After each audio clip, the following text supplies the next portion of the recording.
by territory? Well, typically in those accounts, they'll have one salesperson, and that will be their only account. They'll call on Apt, or they'll call on PC Richards only, because those stores will have multiple locations and they do enough volume that they require the full attention of one salesperson. Or if that salesperson is calling on Apt, they might have 2 other accounts. But they won't have a full territory geographically like you would have with some others. Pretty much it's broken out by volume. There's a break-even point as far as the volume that a salesperson's responsible for. So that a lot of your manufacturers will break it out by a total dollar volume that they feel a salesperson could handle comfortably. And personally, I think you've got to guard against that a little bit, because you could end up with a lot of volume in a small area like Chicago or New York versus a similar volume out here in the West that covers 4 states or 3 states, which requires a lot more travel. So it's a delicate balancing act in there. There's no set rule or anything that you can go by. It just has to be a kind of a feel and an analysis of the overall marketplace and what appears to be effective. Okay. And if you compare, as an outsider, if you look at Middleby, it seems to be like a very performance-driven culture.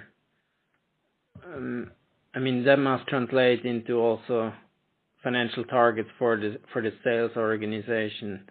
I mean, how are sales reps incentivized, and is there a big difference among Middleby and its competitors?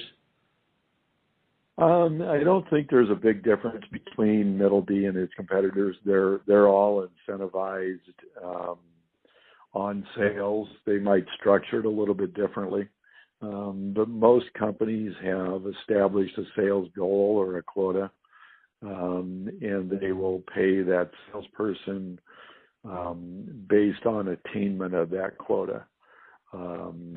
There'll be a small base salary, and then they'll pay them based on percentage of that quota attained. They'll get a little bit less if they're below 100%, and they'll get a little bit more if they're above 100% of the quota.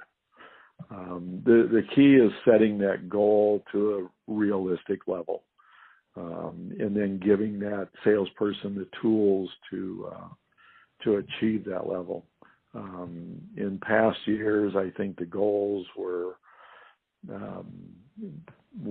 not totally attainable, realistically attainable, because of the challenges that were still being faced in the marketplace due to the quality issues from years past.